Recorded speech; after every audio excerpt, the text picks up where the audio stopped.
Hey guys, it's Maddie. Today we are back with another episode of our new 100 Years of Trucking series. This time, we are taking you guys on a trip back through time in our very own truck time machine, starting all the way back in 1980. Let's jump right in.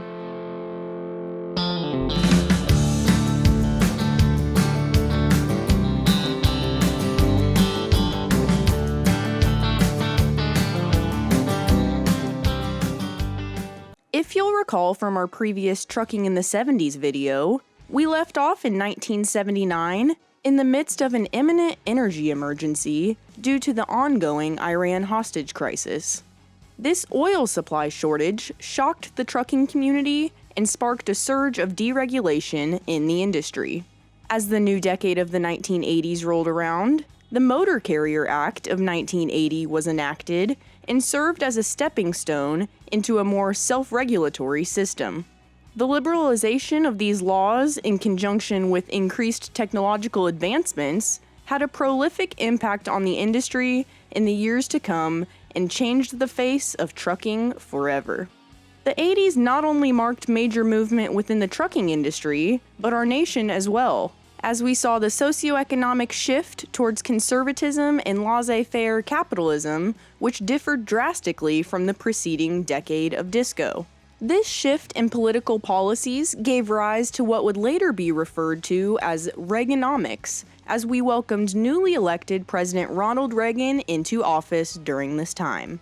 This same year in 1980, GMC's Astro cabover model saw the standardization of the larger SS Special Series package released the previous year, which sported a supersized grille, improvements to the interior and exterior trims, and was intended to further infiltrate the owner-operator industry. The cabover craze continued into the next year of 1981, as Peterbilt retired their flagship 352 cabover model and debuted their newly designed 362 truck. International also introduced their heavy-duty CO 9000 cabover this same year, and White Motors Company was bought out by Volvo. 1981 also proved a pivotal point in pop culture as MTV Music Television launched and moonwalked its way into the mainstream. In the midst of a massive media movement, many monumental musical acts like Michael Jackson, Madonna, Metallica, and many more made a name for themselves during this era. Moreover, many blockbuster movies were also making major moves during this decade, such as Star Wars, The Breakfast Club, E.T., Top Gun, Back to the Future, and many more. Kenworth kicked off the next year of 1982 with a bang when they came out with their bigger, badder, beloved W900B truck as a replacement for their iconic W900A model. Moving into the latter part of this same year, Mack unveiled their ultimate cabover engine model with their Ultraliner truck. This unique Ultraliner model featured the industry's first successful all-fiberglass metal cage reinforced cab, resulting in reduced cab weight and improved corrosion resistance. Also this same year, the Surface Transportation Assistance Act of 1982 was signed into law, standardizing truck weight and size. Speaking of transportation, the next year of 1983 saw the first female Secretary of Transportation, Elizabeth Dole, take office. Shortly following her induction into office, Dole and the rest of the DOT quickly began introducing and implementing new laws and legislation, including seatbelt restrictions, airbag regulations, and a national drinking age. These standardizations set a new tone for trucking and introduced further innovations in the industry. As we hit the midway point of the decade, the face of trucking was quickly transforming as the industry integrated more aerodynamically advanced options and adopted many all-new designs. Kenworth, for example, came out with their conventional cab sloped hood T600 truck in 1985 as the first aerodynamically advanced tractor designed from the ground up with fuel economy in mind. Also this same year, Kenworth crucially updated their K100 cabover to the more cutting-edge K100E. Kenworth continued to roll with these changes in trucking technology and would debut their dynamic duo of T800 and W900S models 2 years later in 1987.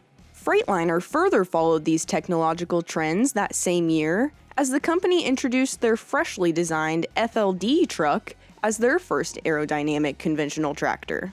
Available in both 112-inch and 120-inch bumper-to-back-of-cab lengths, Freightliner's FLD model would quickly become North America's best-selling Class 8 truck of its time. 1987 wasn't over yet, and it would go on to be perhaps one of Peterbilt's paramount production years as they premiered their prestigious 379 model. Serving as a successor to the famous 359 truck, this new flagship 379 featured a wider windshield and distinguished itself by making rectangular headlamps standard. After launching their largest highway truck ever with the legendary 379, Peterbilt debuted their most aerodynamic cabover ever with their unique new Model 372 the next year in 1988. Despite its unusual design, the 372 was developed for use by team drivers and actually adopted the same doors used on the 379 model. Aerodynamic advancements were in the air during this era, as 1988 also saw the introduction of Mac's CH series models built specifically for highway applications, as well as Kenworth's T400 truck, which served as a slightly shorter variant of their T600 model. Also in 1988, Ford's new Aeromax L9000 launched as an extensive upgrade to their preceding L9000 model, but featured aero enhancements such as a form-fitting front bumper with swept fenders, skirted fuel tanks, and a specially designed Aero Bullet sleeper unit. Western Star would also advance into the realm of aerodynamics the next year in 1989 with the release of their 5900 Aero tractor. Also in 1989, Western Star launched their biggest, brightest shining star with their striking new 6900 series trucks. As the decade came to its close, the Cold War continued to thaw as we saw the fall of the Berlin Wall in November of 1989.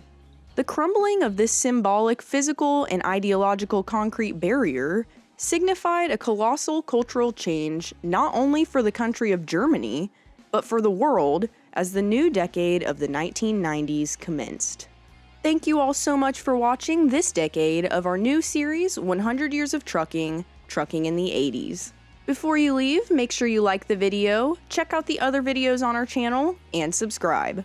We are growing rapidly and quickly approaching our next goal of 20,000 subscribers, so thank you all so much for your support for the show. If you have any questions, concerns, comments, or anything else you'd like to talk to us about, please be sure to tune into our live podcast, The Chrome Corner, Wednesdays at noon Eastern Standard Time, and join Maddie and Dave as they answer viewers' questions and discuss all things Chrome. If you'd like to stay up to date with the new projects we have coming, please follow us at Jack's Chrome Show on Facebook, Twitter, and Instagram.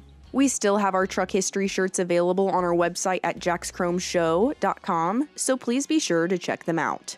If you're in the mood for some Chrome, drop by our online Chrome shop at jackschromeshop.com and save on your order by using the discount code YouTube.